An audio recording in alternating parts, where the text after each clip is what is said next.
반갑습니다. 저는 경제원탑에서 매달 10일, 20일, 30일마다 무료 특강을 진행하고 있는 조진표라고 합니다. 반갑습니다. 23년간 투자 자문사와 자산운용사를 거쳐 시장을 경험하시고 지금 50만 구독자 채널 경제원탑을 통해 많은 개인 투자자와 소통하고 계신데요.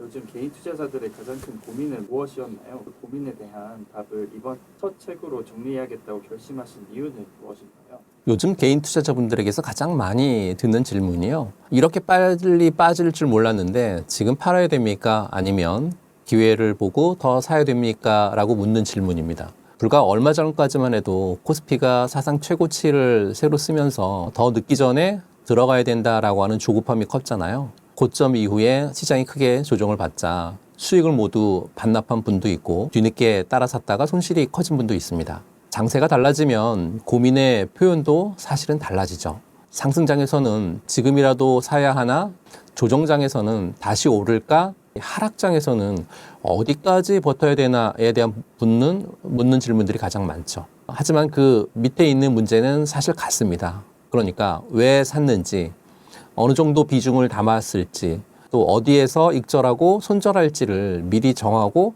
투자를 해야 되는 거잖아요. 사실 많은 분들이 그렇게 하지 못하고 있습니다. 제가 책을 써야겠다라고 하는 결심한 이유도 여기에 있는데요. 저는 거의 매일 시황을 분석해서 회원분들과 나누고 있고 유튜브나 강의에서도 시장 흐름에 대해서 설명할 수 있습니다. 하지만 시장이 바뀔 때마다 스스로 판단할 수 있는 기준은 결국 스스로 세워야 되는 거잖아요. 이제 막 투자를 시작하신 분들이나 아직 자신만의 투자 기준이 없는 분들에게 도움이 되는 책을 쓰고 싶어서 저의 실전 경험과 노하우를 함께 정리해서 투자 원칙뿐 아니라 시장과 차트를 읽는 기본기, 실제 매매 기법까지 순서대로 익힐 수 있는 그런 책을 쓰게 되었습니다. 올해 코스피가 4,000대에서 9,000대까지 올라갔다가 조정을 겪고 있는데요. 1년여 만에 거의 2배 가까이 폭등하며 사상 최고치를 갈아치웠지만 지금은 많이 꺾였습니다. 20년 넘게 시장을 지켜보신 입장에서 지금 이 장세는 어떻게 보시고 이런 폭등장과 변동성을 현장에서 지켜보시는 지금 이 장세는 어떻게 보시고 코스피는 6월 고점에서 지금 현재 거의 30%가량 내려오면서 강한 조정을 겪었고요. 반도체 대형주가 하루에 큰 폭으로 오르내리면서 시장 전체의 변동성도 매우 커졌죠. 그렇다고 지난 상승이 전부 근거가 없는 거품이었다라고 보지는 않습니다. AI 데이터 센터 투자가 확대되면서 메모리 수요와 가격이 크게 올랐고요. 한국의 반도체 수출과 삼성전자 그리고 SK하이닉스의 실적도 사상 최고치를 쓰고 있습니다. 한국 시장의 체급이 달라질 수 있다라고 하는 기대에는 분명 산업적 근거가 있고요. 다만 기대가 너무 빠르게 주가에 반영이 됐고 삼성전자하고 SK하이닉스의 수급이 지나치게 집중이 되면서 작은 우려에도 지수가 크게 흔들리는 그런 구조가 만들어졌죠. 주가가 크게 빠졌다고 그리고 AI하고 반도체의 성장이 끝났다고 단정할 때가 아닙니다. 기대감으로 오르던 장에서 실적과 가격을 다시 검증받는 장으로 넘어가는 과정에 가깝다라고 말씀드리고 싶고요. 이전 고점을 곧바로 회복하는 급반등보다는 일정 기간 가격과 수급을 다지는 과정이 필요하다라고 봅니다. 그 과정에서 반도체 초집중이 완화되고 실적이 따라오는 다른 업종으로 기회가 넓어질 수도 있다라고 말씀드립니다. 상승장의 끝이냐 시작이냐를 맞추려 하기보다 성장 논리가 살아있는지와 추세가 어디에서 다시 안정이 되는지를 반드시 확인할 필요가 있습니다. 이런 시장일수록 예측보다 대응이 더 중요합니다. 어떤 장세에서도 투자자들은 너무 휘둘리지 마시고요. 각자의 일상을 지키면서 자신의 원칙에 따라 대응한다라고 하면 또 기회는 올 거다라고 생각합니다. 여전히 많은 사람이 주식을 위험하거나 도박 같은 것이라고 생각을 하는데요. 하지만 예적금과 노동소득만으로 미래를 준비하기는 어려운 시대입니다. 왜 개인도 주식 투자에 관심을 갖고 제대로 공부해야 한다고 보시는지 대표님이 말하는 경제적 자유를 향한 골든타임은 어떤 의미인가요? 주식이 위험하다라고 하는 말은 사실은 절반만 맞습니다. 아무 기준 없이 남의 추천을 따라서 사고 단기간에 큰 돈을 벌겠다라고 하는 욕심으로 전 재산을 넣는다라고 하면 사실 주식은 도박이 될 수 있습니다. 그러나 기업의 성장과 이익에 참여하면서 위험을 관리하는 투자 활동은 도박과는 전혀 다르죠. 문제는 주식 자체가 아니라 투자하는 방식입니다. 예금 그리고 적금도 필요합니다. 생활의 안전판이 되고 현금은 위기가 왔을 때 선택지를 주니까요. 하지만 예금과 적금 그리고 노동소득만으로 은퇴하고 노후 또 자녀 교육 거기에 주거 비용까지 모두 준비하기에는 시간이 너무 오래 걸릴 수 있다라는 말씀을 드립니다. 물가가 오르는 동안 돈의 구매력은 떨어질 거고요. 자산을 가진 사람과 노동소득만 가진 사람의 격차는 더 벌어질 수 있습니다. 그래서 벌어들인 돈의 일부를 성장하는 자산으로 옮기는 공부가 반드시 필요하죠. 제가 말하는 경제적 자유를 향한 골든타임은 한국 산업과 자본시장의 체급이 달라질 수 있는 지금의 변화를 개인 투자자도 자기 자산을 키우는 기회로 만들어야 된다라는 뜻입니다. 그러니까 개인이 투자 경험을 쌓고 실력을 쌓기에 좋은 시기다라고 생각하죠. 한국 경제와 산업이 새로운 성장 국면으로 넘어가는 동안 투자 실력을 쌓고 그 성장의 흐름에 꾸준히 참여한다라고 하면 지금 주식 공부를 시작한 사람과 그렇지 않은 사람의 차이는 10년 뒤에 자산에서 분명하게 나타날 거다라고 말씀드립니다. 시장이 좋아지고 관심이 커진다고 해서 모두가 같은 결과를 얻는 것은 아닌 것 같은데요. 실제로 상승장에서도 누군가는 수익을 내지만 누군가는 오히려 계좌가 흔들리기도 합니다. 대표님은 시장이 좋다고 모두가 수익을 내는 것은 아니고 시장이 나쁘다고 모두가 손실을 내는 것은 아니다라고 말씀하셨는데 같은 시장에서도 투자자들의 결과가 갈리는 가장 큰 이유는 무엇인가요? 같은 시장에서도 같은 종목을 샀는데도 결과가 달라질 수 있습니다. 어떤 종목을 샀느냐보다는요, 어떤 기준으로 투자하고 어떻게 대응했느냐의 차이 때문이다라고 생각하는데요. 주가가 오를 때는 누구나 자신의 판단이 맞다고 생각하기 쉽거든요. 하지만 시장이 흔들리기 시작한다라고 하면 비중과 익절과 손절 기준을 미리 세워둔 사람과 그렇지 않은 사람의 차이가 극명하게 드러나죠. 코스피가 사상 최고치까지 올라가는 동안 같은 삼성전자하고 SK하이닉스를 가지고도 누군가는 목표 구간에서 분할 매도해서 현금을 만들었고 누군가는 더 갈 것이라고 하는 기대에 비중을 늘리죠. 이후에 조정이 오자 한쪽은 좋은 가격을 기다릴 수 있는 여유가 생겼고요. 다른 한쪽은 손실을 견디는 것만으로도 굉장히 힘들어졌죠. 상승장에서는 수익을 내는 능력보다는요, 욕심을 관리하는 능력이 가장 중요합니다. 이미 수익이 났는데도 끝까지 더 먹으려다가 수익을 반납하는 경우가 많기 때문입니다. 조정장에서는 단순히 주가가 싸졌다고 접근하기보다는요, 기업의 실적이라든지 성장성 그리고 추세가 여전히 살아있는지에 대한 종목을 구분하셔야 되죠. 하락장에서는 본전 생각에 매달리기보다는 계좌 전체를 지키는 게 가장 먼저고요. 같은 시장이라도 투자 비중과 현금 관리 그리고 익절과 손절 기준이 준비되어 있느냐에 따라서 조정은 누군가에게는 손실이 되고 누군가에게는 다음 수익을 준비하는 기회가 될 수 있습니다. 대표님 역시 처음부터 지금처럼 주식 투자를 잘 하셨던 것은 아니었다고 책에 쓰셨는데요. 주변의 추천과 시장의 분위기를 믿고 투자했다가 원금의 80%를 잃은 실패도 하셨다고 하는데 그때의 이야기를 들려주실 수 있으신가요? 왜 그런 실패를 겪었던 것일까요? 이후 깨달은 것은 무엇이었나요? 저도 투자를 업으로 삼기 전에 막 주식을 시작했을 때는 지금처럼 기준도 없이 기술도 없이 덤볐죠. 그러니까 20년 전 친하게 지내던 선배가 바이오 종목 하나를 알려주면서요, 큰 돈을 벌 수 있는 작전주다 이렇게 얘기합니다. 실제로 처음 매수한 종목에서 수익이 났습니다. 그 뒤로는 선배에게 좋은 정보가 있고 그 말만 잘 들으면 쉽게 돈을 벌 수 있다라는 믿음을 갖게 됐죠. 선배가 좋다고 하는 종목마다 따라 들어갔고요. 은행 대출까지 끌어다가 투자했습니다.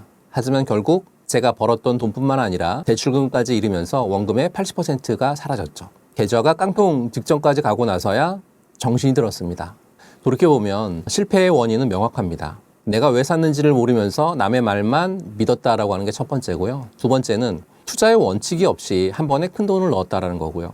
세 번째는 정말 빨리 돈을 벌고 싶다라고 하는 욕심 때문에 위험을 보지 못했습니다. 준비되지 않은 사람이 우연히 한 번 수익을 내면 그 우연을 실력으로 착각하기 쉽습니다. 저도 그랬으니까요. 그때 깨달은 건 아주 단순합니다. 내 스스로 종목을 고르고 사고 팔 수 있는 기준이 없으면 누군가의 말에 끌려다닐 수밖에 없다. 이후에 저는 소문과 직감을 버리고요. 투자 공부를 했고요. 투자가 지금은 업이 됐죠. 지난 세월 동안 1+1이 2라고 하는 수학 공식처럼 정확한 결과를 내고 반복해서 적용할 수 있는 투자 기준을 만들려고 했습니다. 실패의 대가는 컸지만 지금 제가 원칙과 기술을 가장 먼저 강조하는 출발점이 됐으니까요. 요즘 코스피가 9천을 넘었다가 7천선까지 무너지면서 성장은 끝난 거 아니야? 는 공포와 이제부터가 진짜 시작이다 라는 낙관론이 동시에 쏟아지고 있습니다. 지금 신규로 진입을 고민하는 투자자 혹은 수익 중인데 더 들고 가야 할지 고민하는 투자자에게는 어떤 조언을 해주고 싶으신가요? 지금처럼 변동성이 커진 시장에서는 신규 투자자하고 기존 투자자들의 대응이 당연히 달라야 되겠죠. 다만 공통적으로 지켜야 될 원칙은 한 3가지가 있는 것 같아요. 첫 번째 원칙은요. 신규 투자자는 놓쳤다라고 하는 마음으로 추격하지 말아야 된다는 거죠. 시장에는 늘 다음 기회가 있으니까요. 단기간에 급등한 종목을 한 번에 사기보다 조정과 횡보가 나오는지를 기다리고 들어가더라도 계획한 금액을 3번이나 4번 정도로 나눠서 접근해야 됩니다. 특히 레버리지를 쓰거나 전 재산을 한 종목에 넣어서는 절대 안 되고요. 지금 사야 할 이유보다는 내 판단이 틀렸을 때 어디서 나올지를 먼저 정하셔야 된다라고 말씀드리고요. 두 번째는요. 기존의 투자자는 수익을 숫자로 확인하는 과정이 좀 필요합니다. 많이 올랐다고 해서 전량을 한 번에 팔 필요도 없지만 최고점을 끝까지 마치겠다라고 하는 욕심도 버리셔야 됩니다. 목표 구간마다 일부를 분할 매도해서 원금과 수익을 챙기시고요. 남은 물량은 추세가 유지되는 동안 가져가시면 되겠죠. 일부 수익을 실현하면 시장이 흔들려도 마음이 훨씬 안정되고요. 남은 물량을 객관적으로 볼 수 있기 때문에 그렇습니다. 세 번째는 항상 추세와 수급을 보셔야 된다는 겁니다. 코스피가 8,000포인트냐 또는 코스피가 9,000포인트냐 보다는 외국인과 기관의 수급이 유지가 되는지, 주요한 이동평균선과 지지선이 지켜지는지, 그리고 기업의 실적과 산업의 모멘텀이 이어지는지가 가장 중요합니다. 낙관론과 공포론 중 하나를 믿는 것이 아니라 확인되는 데이터에 맞춰서 비중을 조절해야 되는 거죠. 정리해보면 신규 투자자분들에게 필요한 건 기다리는 능력이고 기존 투자자분들에게 필요한 건 수익을 지키는 능력입니다. 상승 추세가 살아있는 동안 너무 일찍 겁먹을 필요는 없지만 상승장이 영원할 것처럼 욕심을 내서도 안 된다라고 말씀드리고 싶습니다. 많은 투자자가 장기 투자와 단타를 서로 반대되는 방식처럼 생각을 하는데요. 하지만 대표님은 자신의 생활 패턴과 자금 성격에 맞춰 장기 보유와 단기 운영의 역할을 나누고 그 안에서 원칙을 세워야 한다고 말씀하셨습니다. 투자자는 자신의 매매 성향을 어떻게 찾아야 할까요? 장기와 단기는 어떤 기준으로 나누고 포트폴리오 비중을 어떻게 잡아야 할까요? 매매 성향을 찾을 때 가장 먼저 봐야 되는 것은 자신의 환경과 조건이거든요. 내가 장중에 PC 앞에 앉아 있을 수 있는지, 그리고 실시간 뉴스와 수급을 확인할 수 있는지, 매수한 다음에 1, 2분 안에 손절과 익절을 판단해서 실행할 수 있는지 스스로 질문하고 판단해 보셔야 됩니다.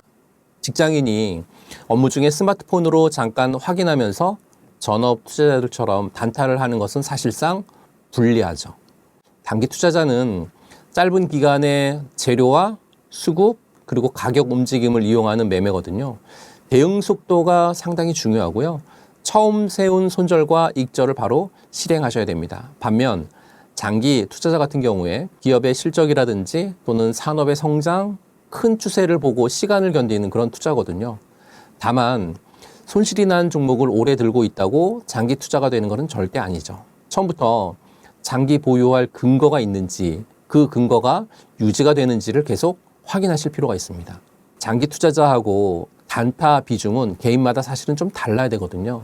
일반 개인 투자자분들에게 장기 보유 자산은 한 60% 정도, 그리고 단기 운용 자산은 한 40% 정도를 기본 구조로 제시를 하고 있습니다.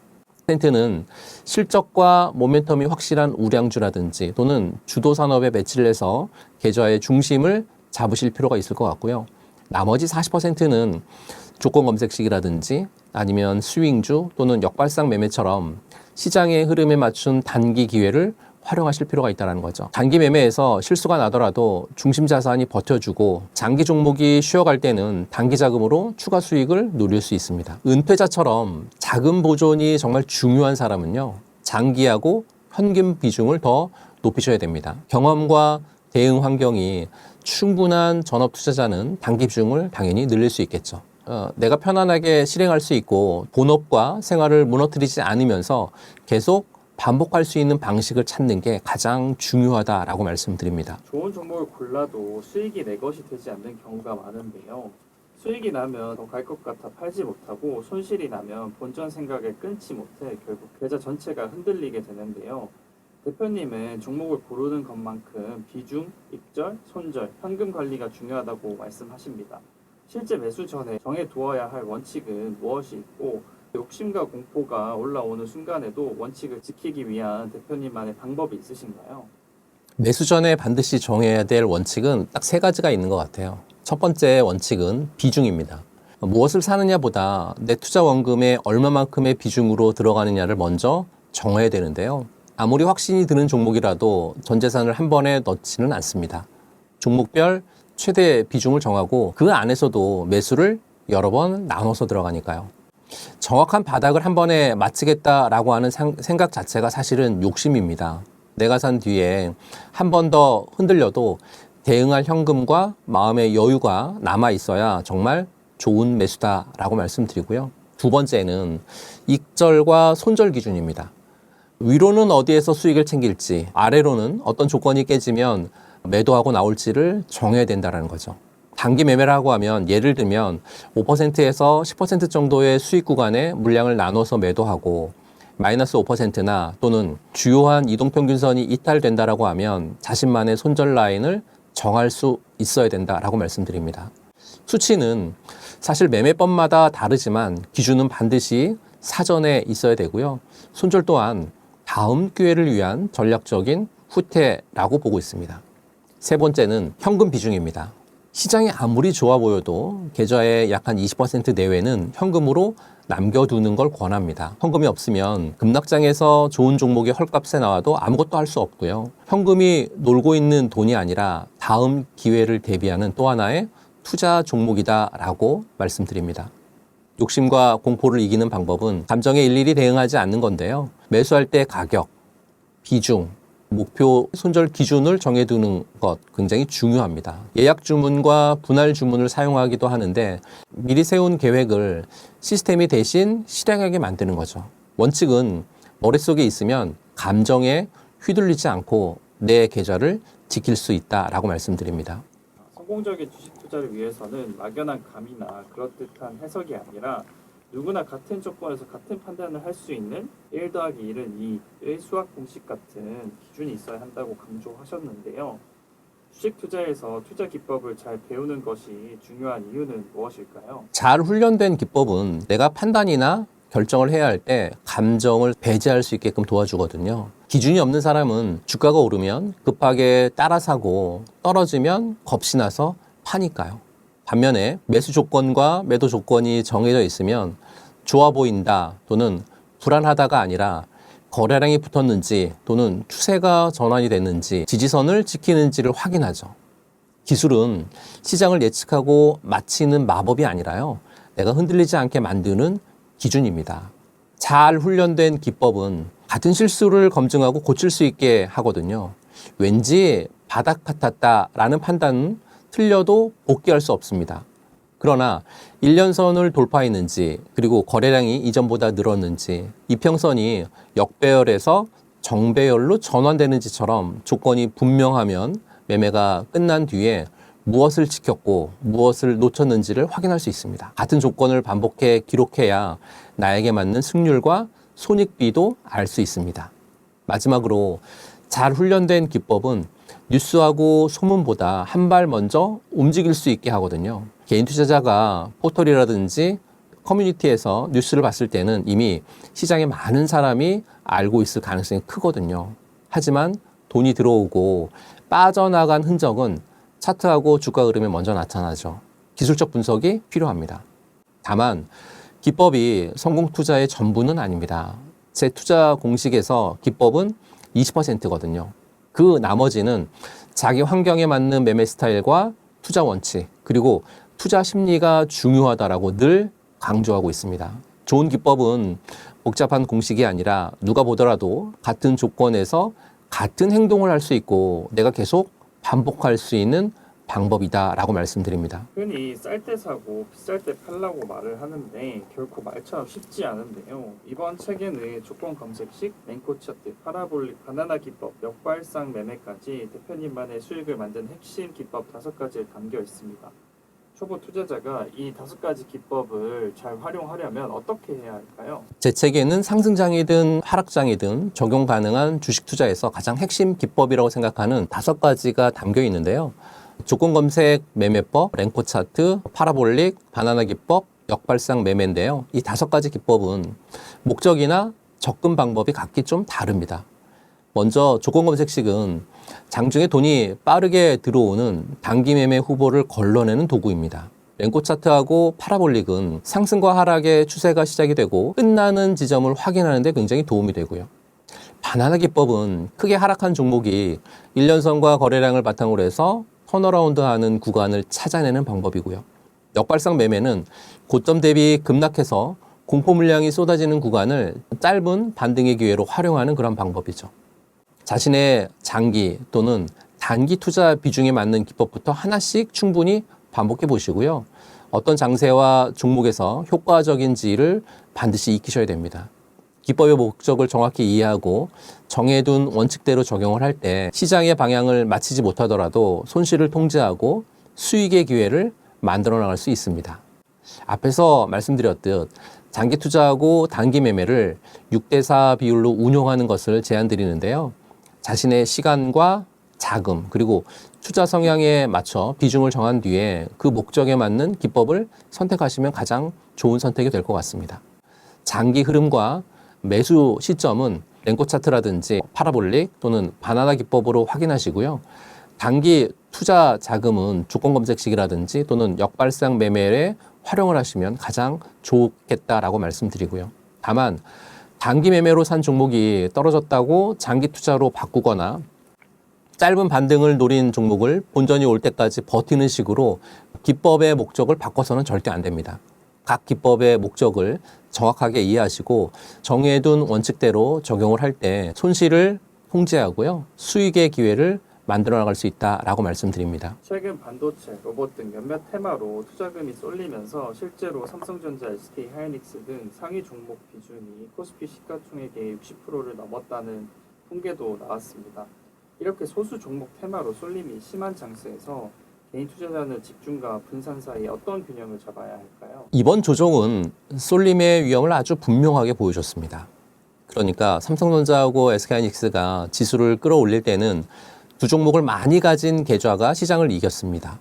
하지만 수급이 한꺼번에 빠지자 지수와 계좌가 동시에 크게 흔들렸죠. 종목을 여러 개 가지고 있어도 모두 반도체나 또는 AI라고 하는 같은 이유로 움직인다라고 하면 그건 진짜 분산이 아니죠. 그렇다고 조정이 왔다고 주도주를 모두 팔고 아무 종목이나 나누어 담는 것도 사실은 답은 아닙니다. 저는 백화점식 분산은 버리되 몰빵식 집중도 피해야 된다라고 말씀드립니다. 실적과 모멘텀, 수급이 확인된 소수의 주력주에는 종목당 15%에서 20% 정도의 의미 있는 비중을 둘 수 있습니다. 다만 한 섹터의 합산 비중에는 상한선을 정하고요. 서로 다른 산업과 현금으로 위험 요인을 반드시 나누셔야 된다라고 말씀드립니다. 지금은 특히 가격에 따라 집중도를 좀 바꾸셔야 되는데요. 고점에서 급등할 때 비중을 계속 늘려가는 건 집중 투자가 아니라 추격 매수입니다. 조정장에서 실적이 유지가 되고 추세가 안정이 되는 종목을 분할로 모으시고요. 반등할 때는 과도했던 섹터 비중을 당연히 줄이셔야 됩니다. 이미 반도체 비중이 너무 높은 투자자분들이라고 하면 급락한 날 전부 팔기보다는 반등을 이용해서 비중을 정상화하는 편이 현실적이다라고 말씀드리고요. 앞으로 시장이 회복되더라도 이전처럼 두 종목만 지수를 끌어올리는 장보다는 반도체의 성장성을 바탕으로 해서 전력 인프라라든지 로봇, 조선, 방산 같은 실적이 따라오는 업종으로 수급이 넓어질 가능성을 함께 보실 필요가 있다라고 말씀드립니다. 집중은 검증된 근거의 비중을 싣는 거고요. 분산은 종목 수가 아니라 서로 다른 위험과 기회를 나누는 겁니다. 소수의 주력주, 섹터별 상한선, 에서 30% 정도의 현금이 현실적인 균형이다라고 말씀드립니다. 많은 개인 투자자와 소통하고 계신데요.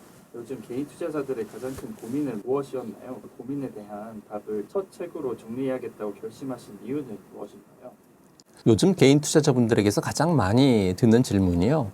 이렇게 빨리 빠질 줄 몰랐는데 지금 팔아야 됩니까? 아니면 기회를 보고 더 사야 됩니까? 라고 묻는 질문입니다. 불과 얼마 전까지만 해도 코스피가 사상 최고치를 새로 쓰면서 더 늦기 전에 들어가야 된다라고 하는 조급함이 컸잖아요. 고점 이후에 시장이 크게 조정을 받자 수익을 모두 반납한 분도 있고 뒤늦게 따라 샀다가 손실이 커진 분도 있습니다. 장세가 달라지면 고민의 표현도 사실은 달라지죠. 상승장에서는 지금이라도 사야 하나, 조정장에서는 다시 오를까? 특히 하락장에서는 어디까지 버텨야 되나에 대한 묻는 질문들이 가장 많죠. 하지만 그 밑에 있는 문제는 사실 같습니다. 그러니까 왜 샀는지, 어느 정도 비중을 담았을지, 또 어디에서 익절하고 손절할지를 미리 정하고 투자를 해야 되는 거잖아요. 사실 많은 분들이 그렇게 하지 못하고 있습니다. 제가 책을 써야겠다라고 하는 결심한 이유도 여기에 있는데요. 저는 거의 매일 시황을 분석해서 회원분들과 나누고 있고 유튜브나 강의에서도 시장 흐름에 대해서 설명할 수 있습니다. 하지만 시장이 바뀔 때마다 스스로 판단할 수 있는 기준은 결국 스스로 세워야 되는 거잖아요. 이제 막 투자를 시작하신 분들이나 아직 자신만의 투자 기준이 없는 분들에게 도움이 되는 책을 쓰고 싶어서 저의 실전 경험과 노하우를 함께 정리해서 투자 원칙뿐 아니라 시장과 차트를 읽는 기본기, 실제 매매 기법까지 순서대로 익힐 수 있는 그런 책을 쓰게 되었습니다. 올해 코스피가 4,000대에서 9,000대까지 올라갔다가 조정을 겪고 있는데요. 1년여 만에 거의 2배 가까이 폭등하며 사상 최고치를 갈아치웠지만 지금은 많이 꺾였습니다.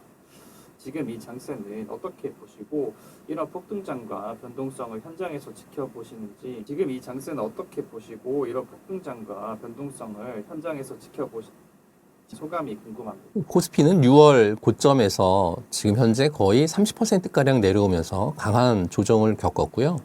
반도체 대형주가 하루에 큰 폭으로 오르내리면서 시장 전체의 변동성도 매우 커졌죠.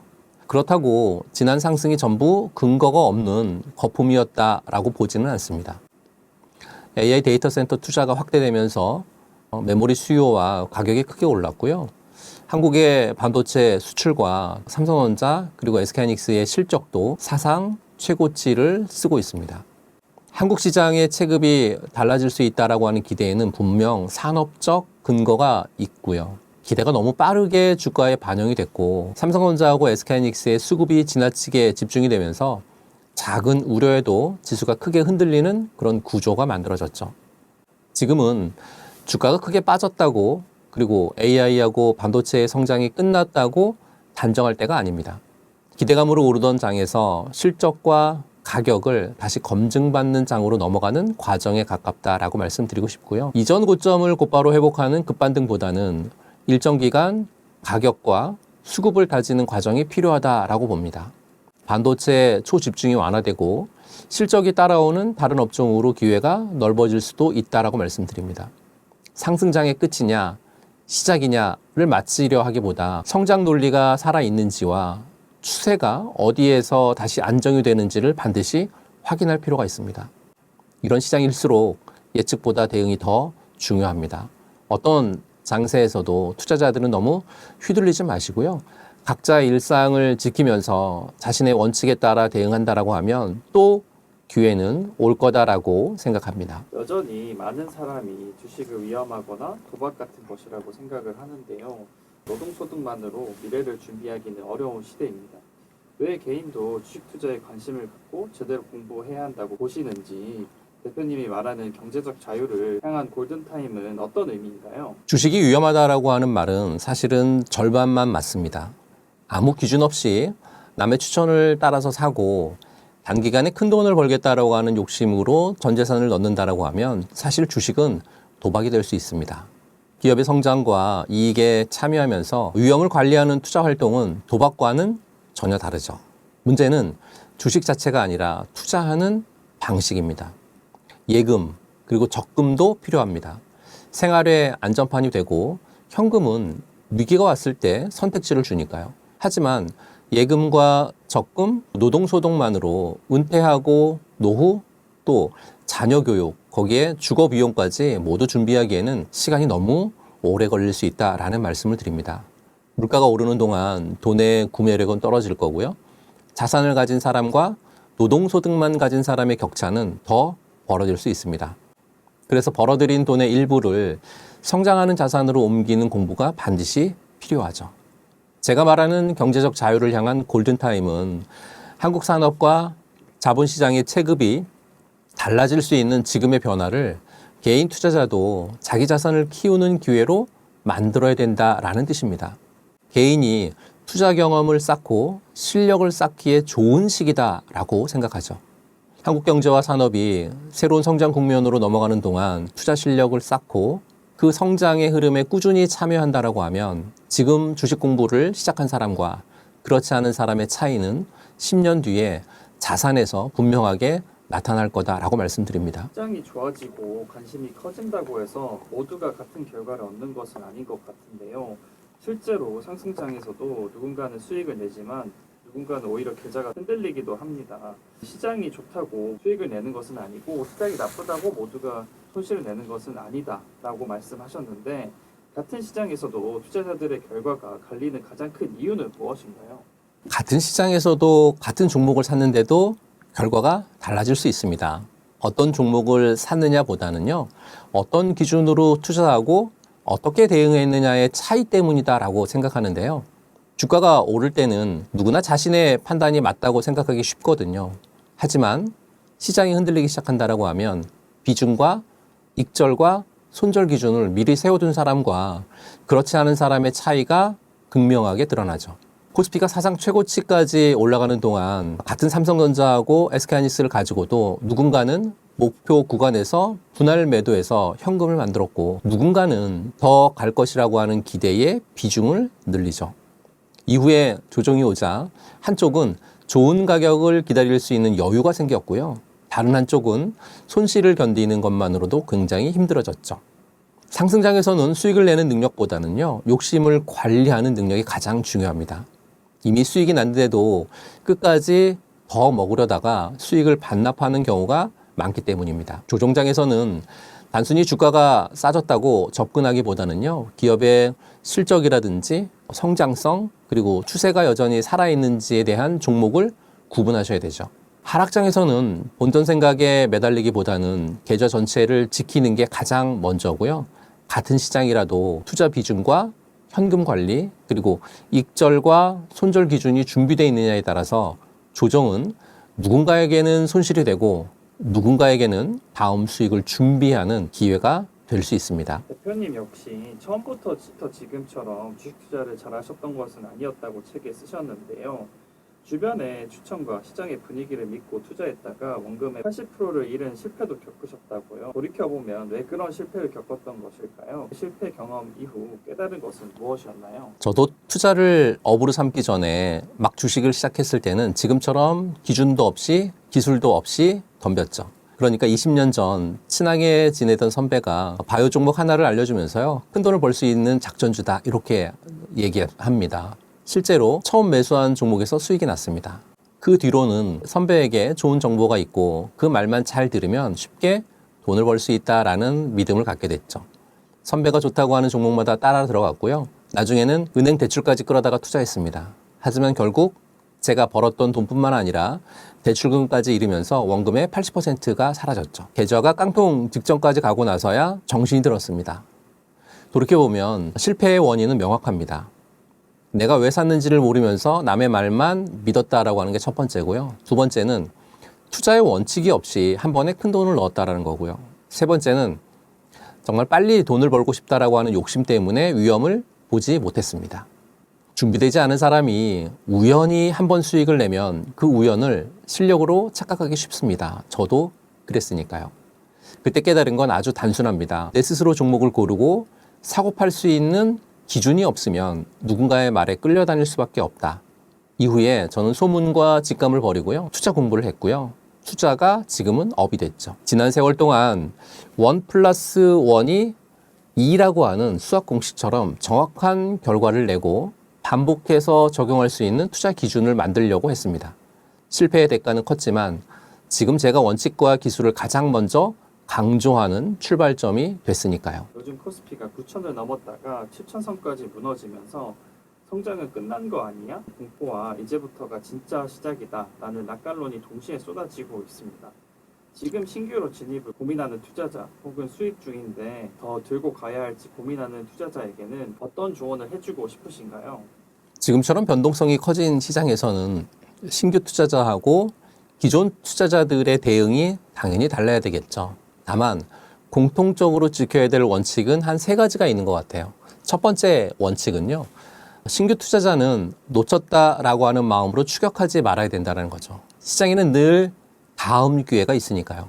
단기간에 급등한 종목을 한 번에 사기보다 조정과 횡보가 나오는지를 기다리고 들어가더라도 계획한 금액을 3번이나 4번 정도로 나눠서 접근해야 됩니다. 특히 레버리지를 쓰거나 전 재산을 한 종목에 넣어서는 절대 안 되고요. 지금 사야 할 이유보다는 내 판단이 틀렸을 때 어디서 나올지를 먼저 정하셔야 된다라고 말씀드리고요. 두 번째는요. 기존의 투자자는 수익을 숫자로 확인하는 과정이 좀 필요합니다. 많이 올랐다고 해서 전량을 한 번에 팔 필요도 없지만 최고점을 끝까지 마치겠다라고 하는 욕심도 버리셔야 됩니다. 목표 구간마다 일부를 분할 매도해서 원금과 수익을 챙기시고요. 남은 물량은 추세가 유지되는 동안 가져가시면 되겠죠. 일부 수익을 실현하면 시장이 흔들려도 마음이 훨씬 안정되고요. 남은 물량을 객관적으로 볼 수 있기 때문에 그렇습니다. 세 번째는 항상 추세와 수급을 보셔야 된다는 겁니다. 코스피가 8,000포인트냐 또는 코스피가 9,000포인트냐 보다는 외국인과 기관의 수급이 유지가 되는지, 주요한 이동평균선과 지지선이 지켜지는지, 기업의 실적과 산업의 모멘텀이 이어지는지가 가장 중요합니다. 낙관론과 공포론 중 하나를 믿는 것이 아니라 확인되는 데이터에 맞춰서 비중을 조절해야 되는 거죠. 정리해보면 신규 투자자분들에게 필요한 건 기다리는 능력이고 기존 투자자분들에게 필요한 건 수익을 지키는 능력입니다. 상승 추세가 살아있는 동안 너무 일찍 겁먹을 필요는 없지만 상승장이 영원할 것처럼 욕심을 내서도 안 된다라고 말씀드리고 싶습니다. 지금까지 한국 증시를 이끈 건 결국 삼성전자와 SK하이닉스인데 현재 두 종목의 주가 흐름을 각각 어떻게 평가하세요? 삼성전자, SK하이닉스 지금 사도 될까요? 이미 들고 있는 투자자라면 언제 사고 언제 파는 게 좋을지 대표님만의 매매 기준이 있으실까요? 두 종목 다 한마디로 롤러코스터입니다. SK하이닉스는 검은 월요일 이후에 이틀 만에 160만 원에서 217만 원까지 너를 뛰었고요. 삼성전자도 24만 원에서 28만 원 사이를 오갔으니까 그런데 흥미로운 건 이 오동 속에도 증권가는 목표가를 줄줄이 올리고 있다는 거죠. SK하이닉스는 애널리스트 36명 전원이 매수 의견을 내고 있고요. 매도 의견을 내고 있는 애널리스트는 단 한 명도 없습니다. 거기에 적극 매수 의견이고요. 12개월 평균 목표 주가도 340만 원을 넘습니다. 주가는 심리와 수급의 요동을 치지만 실적은 사상 최대치고 수출은 200% 넘게 급등하는 펀더멘탈과 주가의 괴리가 굉장히 큰 상태죠. 그럼 지금 사도 되냐라고 물어보시는 분들 굉장히 많은데요. 조건부입니다. 밸류는 금융위기 수준까지 싸진 과매도이고 실적은 견조하니까 사실은 세일에 가깝지만 반도체 기업의 실적과 빅테크의 투자 계획이라고 하는 분수령을 앞두고 변동성이 사실은 극심하죠. 지금 당장 몰빵하거나 급등하는 날 추격하는 건 사실 금물이고요. 자금을 나눠서 분할로 접근하는 게 정석입니다. 그럼 이미 들고 계신 분들을 위한 제 매매 기준을 좀 말씀드리면 딱 2가지 원칙입니다. 살 때는 공포에 급락한 날을 노리되 실적이 받쳐줄 때 분할로 담는 거죠. 남들이 던지는 과매도 구간이 매수 자리이지 급등해서 뉴스에 나오는 날이 매수 자리가 아니라는 거죠. 그래서 추격 매수는 금물입니다. 팔 때는 이게 좀 핵심인데요. 많이 올라 아니라 이익 전망이 꺾일 때 파는 거죠. 단순히 과열됐다라고 하면 일부만 차익 실현하면 되지만 진짜 매도는 별도의 신호가 따로 있는 거죠. 빅텍 기업들의 AI 투자가 줄어들거나 범용 디램의 현물 가격이 하락으로 돌아서거나 증권사들의 이익 추정치가 하향 전환될 때는 매도할 때입니다. 이 세 가지 중에 하나라도 켜진다면 그때는 비중을 줄이는 게 맞습니다. 지금은 아직 그 신호가 안 켜졌고요. 오히려 추정치는 오르고 있습니다. 어떤 경우에든 레버리지는 항상 정리해 두는 게 제 철칙이죠. 결론적으로 두 종목은 실적은 사상 최대치인데 주가만 요동치는 국면이라 세일에 가깝지만 분수령을 앞둔 만큼 추격이 아니라 분할로 접근하시고요. 살 때는 공포의 급락에 나눠서 담고 팔 때는 이익 전망이 꺾이는 신호를 기준으로 삼으셨으면 좋겠습니다. D램, HBM 가격 폭등으로 촉발된 이번 반도체 슈퍼사이클을 두고 일각에서는 AI 데이터 센터 수요발 진짜 성장이라고 하고 일각에서는 언젠가 꺼질 거품이라고도 합니다. 대표님은 지금의 반도체 AI 랠리를 버블로 보시나요? 아니면 새로운 성장의 사이클 초입으로 보시나요? 저는 방향은 새로운 성장 사이클의 초입인데 그 안에 거품이 낀 구간이 섞여 있다라고 보고 있습니다. 사실은 둘을 좀 나눠서 보실 필요가 있는데요. 먼저 성장 쪽은 사상 최대의 수요하고 투자 그리고 2028년까지 이어질 공급 부족을 근거로 말씀드립니다. 특히 JP모건이요. AI 반도체 신규 설비가 2028년까지 확보되기 어렵기 때문에 만성적인 공급 부족이 가격 결정력을 뒷받침한다라고 얘기하고 있습니다. 올해 하반기 반도체 주가가 사상 최고치를 경신할 걸로 JP모건은 보고 반대로 버블 쪽도 만만치 않습니다. 모건 스탠리는 빅테크의 AI 투자를 8,050억 달러로 추산하면서도 반도체 비중 축소를 권고했고요. 미국의 재무부 쪽에서의 분석가들이 AI 수익화가 실패하면 닷컴 버블처럼 충격이 확산될 수 있다라고 하는 경고를 담았다라고 알려졌습니다. 그럼 제 판단의 근거는 이번 사이클이 과거와 결정적으로 다른 건 수요의 구조가 바뀌었다라고 보고 있습니다. 과거 반도체는요, 스마트폰이라든지 PC 사이클이었기 때문에 호황과 불황을 반복합니다. 하지만 이번에는 AI 데이터 센터라고 하는 새로운 축이 생겼죠. GPU가 늘면 HBM이 그리고 소부장이 전력이 반드시 함께 필요하죠. 반짝 유행이 아니라 산업의 판이 바뀌는 구조적인 재편이라고 하는 점에서 업황 자체는 실체가 있는 진짜 성장입니다. 다만 개별 주가라든지 밸류에이션에는 기대가 앞서간 거품 구간이 섞여 있습니다. 레버리지하고 쏠림이 변동성을 키우고 무엇보다 이 투자가 실제로 돈을 버느냐, 즉 수익화가 아직 완전히 증명되지는 않았습니다. 버블이냐 아니냐를 논쟁하기보다는 이 구조 변화 속에서 실적으로 증명되는가를 보는 게 훨씬 중요하다고 판단하고 있거든요. 그 답이 마이크로소프트, 알파벳, 메타, 아마존 이 기업들의 실적에서 AI 투자가 계속이 되고 수익으로 연결되는지를 확인해야 된다라고 말씀드리고요. 투자가 유지된다라고 하면 성장 사이클에 힘을 받을 거고 캐펙스가 꺾이는 신호가 나온다라고 하면 그때가 거품 판정의 시작이다라고 말씀드립니다. 정리해보면 저는 지금을 새 성장 사이클의 초입에 무게를 두되 거품 구간이 섞여 있는 국면으로 보고 있습니다. 버블 논쟁에 휩쓸리기보다는요. 실적으로 증명되는 종목을 옥석을 가려서 분할로 접근하시고 빅테크의 투자라든지 수익화라고 하는 답안지를 꼭 확인하시면 좋겠다라고 말씀드립니다. 최근 국민연금의 리밸런싱 우려라든지 미국발 이슈로 인해 국장이 급락한 일이 자주 있었습니다. 실적이나 펀더멘털과 무관한 대형 수급 이슈로 지수가 출렁일 때 투자자는 어떤 원칙으로 대응해야 흔들리지 않을 수 있을까요? 원칙 4가지를 좀 말씀드릴게요. 첫 번째 원칙은 수급과 펀더멘털을 분리해서 보시는 겁니다. 이게 가장 중요합니다. 국민연금 매도나 미국발 악재로 빠지는 건 기업이 나빠져서가 아니라 잠깐 파는 사람이 많아져서 파는 거거든요. 국민연금의 리밸런싱만 해도 수십 조를 한 번에 던지는 게 아니라 여러 달에 걸쳐가지고 나눠서 파는 수급에 대한 노이즈일 뿐이고 국민연금 첫날 매도했었을 때는 한 2천억 정도의 매도에 그쳤기 때문에 회사의 이익이 훼손된 게 아니라고 하면 그 하락은 일시적이라고 하는 걸 반드시 기억하실 필요가 있을 것 같고요. 두 번째는 지수하고 내 계좌를 분리하시는 거예요. 이런 대형 수급 이슈는 지수를 흔들 수 있습니다.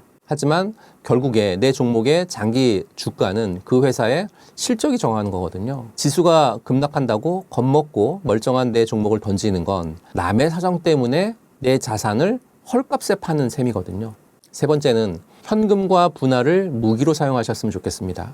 수급 이슈는 예고 없이 왔다가 지나가거든요. 그래서 평소에 현금은 일부 들고 있다가 어떤 급락이 나올 때 오히려 실적이 좋은 종목을 나눠 담는 기회로 삼으시면 될 것 같습니다. 공포에 파는 게 아니라 남들이 파는 노이즈를 매수 자리로 활용하는 거죠. 네 번째는 레버리지는 반드시 멀리 하십시오. 수급 이슈로 인한 변동성은 방향을 예측하기 굉장히 어렵습니다. 비투라든지 레버리지를 쓰신다라고 하면 회사는 멀쩡한데 단지 지수가 출렁였다는 이유 때문에 강제 청산을 당해서 시장에서 쫓겨나죠. 흔들리지 않으시려면 애초에 흔들려도 버틸 수 있는 구조를 만들어 두실 필요가 있습니다. 정리해보면 실적과 무관한 수급 급락일 때는 수급과 펀더멘탈을 분리해서 회사가 멀쩡한지만 확인하시고요. 지수 공포에 내 종목을 던지지 마시기 바랍니다.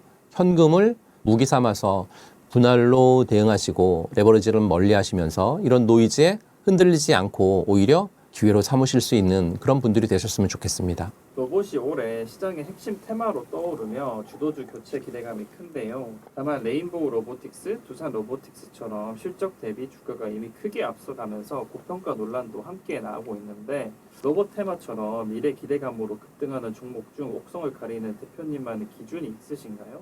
삼성 닉스 다음 주도주로는 어디에 주목해야 할까요? 먼저 제 옥석 가리기에 대한 기준은 딱 한 가지입니다. 기대가 숫자로 넘어오는가입니다. 화려한 시연 영상이나 발표가 아니라 실제 수주 계약에 대한 공시, 흑자 전환, 양산 데이터 같은 숫자가 붙는지를 보는 거거든요. 로보티즈는 핵심 부품 액추에이터로 영업 현금 흐름이 흑자 전환했고요. 두산 로보틱스는 미국의 원 엑시아 인수로 실적이 실제 반영되기 시작했죠. 이건 숫자가 붙는 쪽이거든요. 반면에 레인보우 로보틱스는 삼성전자의 후광과 휴머노이드의 기대가 주력인데 아직 적자고요. PBR도 지금 80배를 넘습니다. 삼성과의 실제 납품 계약 같은 구체적인 숫자가 확인될 때까지 기다리는 게 맞겠죠. 여기에 하나 더. 산업의 방향과 주가의 거품을 분리하셔야 된다는 거죠. 로봇은 산업으로 보면 분명 초입 맞습니다. 하지만 주가는 이익이 없는데 기대만으로 앞서간 거품 구간이 섞여 있죠. 방향이 맞아도 가격이 비싸다고 하면 다치죠. 현대차가 로봇 기대감으로 급등했다가 한 달 만에 30% 정도 빠진 게 그 경고거든요. 그래서 이런 고평가 테마주는 소액으로, 분할로 구체적인 촉매가 확인될 때 접근하는 게 원칙입니다. 그럼 삼성전자, SK하이닉스의 다음 주도주는 어디냐? 1순위는 전력 인프라로 보고 있습니다. AI 데이터 센터의 다음 병목이자 정부의 메가 프로젝트의 핵심이잖아요. 변압기 쪽에서의 HD 현대일렉트릭, 효성중공업, LS 일렉트릭이 대표적인데요. 그 다음은 조선, 방산, 원전, 이른바 조방원도 해당이 될 것 같습니다. 한화 에어로스페이스라든지 두산 에너빌리티처럼 수주하고 실적이 뒷받침되는 이런 곳입니다. 밸류업과 금리 수혜의 금융이라든지 낙폭과대의 기술 수출 기대감까지 갖고 있는 바이오도 함께 올만합니다. 로봇도 장기 종목으로 후보군에 충분히 오를 수 있겠죠. 지금은 밸류 부담이 좀 커서 실적을 확인하면서 소액으로 접근하는 게 좀 안전하겠지만요. 정리해보면 다음 테마의 옥석은 기대가 실제 수주라든지 실적으로 숫자로 증명되는 그런 부분들을 가르실 필요가 있을 것 같고요. 방향이 맞아도 고평가 종목은 소액으로, 분할로 접근하실 필요가 있을 것 같습니다. 삼성전자, SK하이닉스의 다음은 전력 인프라를 필두로 조방원과 금융, 바이오 같은 실적 뒷받침 업종에 주목하실 필요가 있다라고 말씀드립니다. 최근에는 해외 가상자산 거래소들이 삼성전자, SK하이닉스는 물론 코스피 전체를 기초자산으로 한 상품을 내놓는 등 주식과 스테이블코인 토큰 증권의 경계가 흐려지는 흐름도 나타나고 있습니다. 이런 변화를 개인 투자자가 눈여겨봐야 할까요? 바이낸스나 코인베이스 같은 해외 가상자산 거래소들이 삼성전자, SK하이닉스를 코스피를 기초로 한 토큰화 상품과 무기한 선물을 잇따라 좀 내놓고 있거든요. 이 상품들은 실제 주식을 보유한 게 아니라 주가 변동에만 투자하는 파생 상품입니다. 24시간 연중 무휴 거래하는 최대 20배의 레버리지까지 제공합니다. 큰 흐름 자체는 분명 진짜입니다. 글로벌 자산 토큰화 시장이 500억 달러를 넘어가면서 기관 참여로 빠르게 커지고 있고 미국의 SEC도 토큰화 주식 규제 완화를 검토 중에 있으니까요. 우리나라도 올해 1월 전자증권법이라든지 자본시장법이 개정이 돼서 토큰 증권에 대한 제도의 개선에 기반이 좀 마련이 됐고 9월부터는 본격적으로 시행이 됩니다. 자본시장의 인프라가 블록체인으로 넘어가는 구조의 변화이니까 이 큰 방향은 개인 투자자도 알아둘 가치가 충분하겠죠. 관련 수혜를 보는 증권사나 플랫폼 기업의 투자 기회도 당연히 생기겠습니다. 하지만 여기서 냉정하게 선을 좀 그어드리겠습니다. 흐름을 아는 것과 지금 그 해외 토큰 상품에 뛰어드는 건 완전히 다른 얘기죠. 왜 그러냐면요. 세 가지 이유 때문에 그렇습니다. 첫 번째는 방금 말씀드린 이 상품들의 대부분의 실제는 주식이 아니라 주가만 쫓는 파생 상품에 있고요. 20배 레버리지까지 붙습니다. 앞서 레버리지가 이번 증시 폭락의 변동성을 키운 주범이라고 여러 번 말씀드렸는데요. 20배면 그야말로 도박에 가깝습니다. 두 번째는요.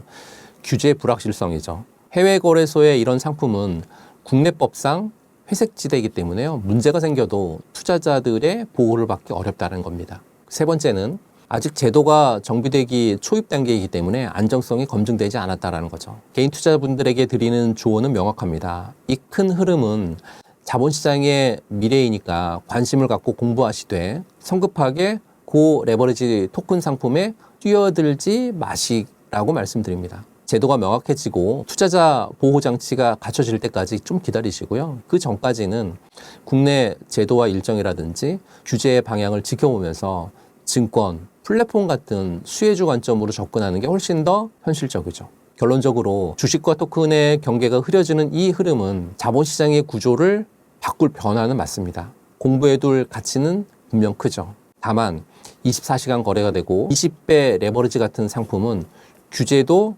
불확실하고 위험이 극단적이니까요. 흐름은 눈여겨보시되 상품에는 조심스럽게 접근하셨으면 좋겠습니다. 2026년부터 증권거래세가 조정되고 고배당주 분리과세, 서학개미의 국내 복귀를 유도하는 계좌 제도 등 세금 제도 변화가 많습니다. 이런 변화가 실제 개인 투자자의 매매 전략이나 종목 선택에 어떤 영향을 줄지 해외 주식에 쏠렸던 자금이 다시 국장으로 돌아올 거라 보시나요? 핵심 변화는 세 가지인 것 같아요. 첫 번째 변화는요. 증권거래세의 조정이에요. 코스피하고 코스닥 모두 농어촌 특별세를 포함해서 매도 시에 총 10% 정도의 수준이 적용이 되거든요. 자주 사고 파는 단타 투자자들에게는 거래 비용 부담이 커진다는 뜻이죠. 전략적으로는 회전율을 좀 낮추고 장기 보유나 가치 투자에 상대적으로 유리한 환경이 됐습니다. 둘째는요. 이게 가장 중요한 것 같아요. 고배당주의 배당소득 분리과세죠. 원래 배당을 많이 받으면 다른 소득과 합쳐서 최고 세율로 종합과세가 돼서 세 부담이 굉장히 컸는데 2026년부터는 요건을 갖추고 있는 상장 기업들의 배당을 14에서 30%의 단일 세율로 분리과세 받을 수 있게 됐다는 점이죠. 고액 배당 투자자들의 세금이 크게 줄어들 수 있다는 겁니다. 종목 선택에 직접적인 영향을 주겠죠. 은행이라든지 통신, 지주사 같은 고배당, 주주 환원주의 투자 매력이 커질 수 있잖아요. 앞서 다룬 밸류업 정책과 맞물리면서 배당주가 재평가받는 흐름이 충분히 강화될 요지가 있겠습니다. 세 번째는 서학개미의 유턴을 유도하는 IRA, 국내 시장의 복귀 계좌예요. 해외 주식을 팔고 그 돈을 국내 주식에 투자한다라고 하면 양도소득세를 공제해주는 한시적인 제도거든요. 매도 시점이 빠를수록 공제율이 굉장히 높은데 해외에 쏠렸었던 자금을 국장으로 끌어올리려고 하는 마중물인 셈이죠. 정말 자금이 국장으로 돌아올까요? 제가 볼 땐 이런 제도들이 분명 유의는 됩니다. 하지만 결국 돈은 세금 혜택보다 수익률을 따라가죠. 아무리 복귀 계좌를 만들어줘도 국내 증시가 매력이 없으면 안 돌아오겠죠. 다행히 올해는 밸류업 정책이라든지 반도체 쪽에서의 슈퍼사이클로 국장이 크게 올랐고 배당주 분리과세까지 더해지면서 돌아올 명분이 커졌습니다. 제도와 국장 강세가 맞물리면 부분적인 자금 복귀는 나타날 수 있다라고 판단합니다. 미국 증시의 매력도 여전히 강해서요. 완전한 유턴을 기대하기는 굉장히 어렵습니다. 제도는 어디까지나 마중물이고요. 진짜 열쇠는 국장이 계속 좋은 성과를 내주느냐 여기에 달렸겠죠. 정리해보면 이번 세제 변화는 잦은 단타보다는 장기 투자에 유리하고요. 특히 고배당주 분류과세로 배당이라든지 주주환원의 매력이 굉장히 커졌으니까요. 종목 선택에 이 이점을 활용하셨으면 좋겠고, 서학개미 자금은 제도라든지 국장 강세가 맞물려서 일부 돌아올 수는 있지만 결국 국내 증시의 수익률이 그 복귀를 결정한다라고 하는 점 기억하셨으면 좋겠습니다. 결국 이번 책은 상승장에는 추격 매수하고 조정장에는 불안해서 팔고 하락장에는 손절을 미루며 손실을 키우는 투자자들에게 꼭 필요한 책인 것 같은데요. 주식 투자 불패의 법칙은 특히 어떤 투자자에게 가장 필요한 책인가요? 독자의 투자 방식이 어떻게 달라지길 바라시나요? 이 책은 주식을 처음 시작하시는 분 혹은 시작하신 지 얼마 안 되는 분들은 꼭 한번 읽어주셨으면 하는 그런 바람입니다. 몇 번 매매해 봤지만 왜 수익이 났고 왜 손실이 났는지 설명하지 못하는 분, 유튜브하고 종목 토론방의 추천에 기대어 샀다가 시장이 흔들릴 때마다 불안해지는 분들에게도 꼭 필요하다라고 판단합니다. 기존의 투자자분들도 상승장에서 내 계좌만 마이너스를 낸 경험이 있다라고 하면 다음 기회를 찾기 전에 투자 기준부터 다시 세우셔야 됩니다. 책 제목인 불패 법칙인데요. 이 불패라고 하는 말은 한 번도 손실을 보지 않았다라고 하는 뜻이 아니고요. 그런 투자는 존재하지 않습니다. 한 번의 실패가 계좌 전체의 실패가 되지 않게 하고 내 판단이 틀렸을 때 작게 잃고 옳았을 때 수익을 길게 키워내면서 오래 시장에 남는 것이 사실은 불패죠. 독자가 이 책을 읽고 내가 어떤 방식으로 투자할 수 있는 사람인지 투자하기 전에 스스로에게 질문하고 답을 찾아 나갈 수 있게 도움을 드릴 수 있는 그러한 바람이 섞여 있습니다. 시장을 예측하는 사람이 아니라 자기 기준을 지키는 사람이 오래 살아남는다고 말씀하셨는데요. 코스피가 앞으로 1만을 넘어서든 반대로 지금의 상승분을 크게 반납하든 대표님이 생각하는 10년 뒤에도 살아남는 투자의 조건은 무엇인가요? 지금까지 남의 추천, 종목 토론방, 유튜브 영상에 기대어 투자해온 분들께 마지막 한 말씀 부탁드립니다. 시장은 앞으로도 상승장과 하락장, 예상치 못한 위기를 반복할 겁니다. 코스피가 1만을 넘더라도 조정은 오고요.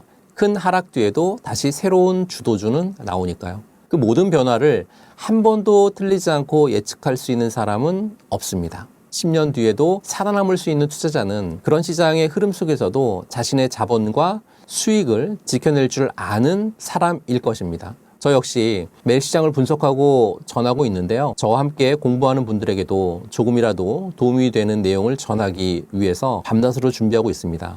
제가 전해드리는 시황과 분석을 참고하신다라고 하면 시장을 이해하고 판단하는 데 분명 도움은 될 겁니다. 다만 자신의 판단을 다른 사람에게 전부 맡겨서는 안 되고요. 여러 정보하고 인사이트를 바탕으로 해서 스스로 판단할 수 있는 힘을 기르셨으면 좋겠습니다. 결국 투자는 평생 공부해야 되는 일이거든요. 시장을 보는 눈과 기업을 판단하는 기준, 그리고 감정을 통제하는 힘은 사실 하루아침에 만들어지지 않습니다. 하지만 꾸준히 공부하고 자신의 통찰을 갈고 닦은다라고 하면 어떤 장세에서도 기회를 찾고 자신을 지켜낼 수 있습니다. 남의 판단에 기대는 투자에서 자신의 원칙으로 움직이는 투자로 성장을 할 때 내 자산의 크기가 바뀌는 걸 당연히 느끼실 수 있다라고 말씀드립니다.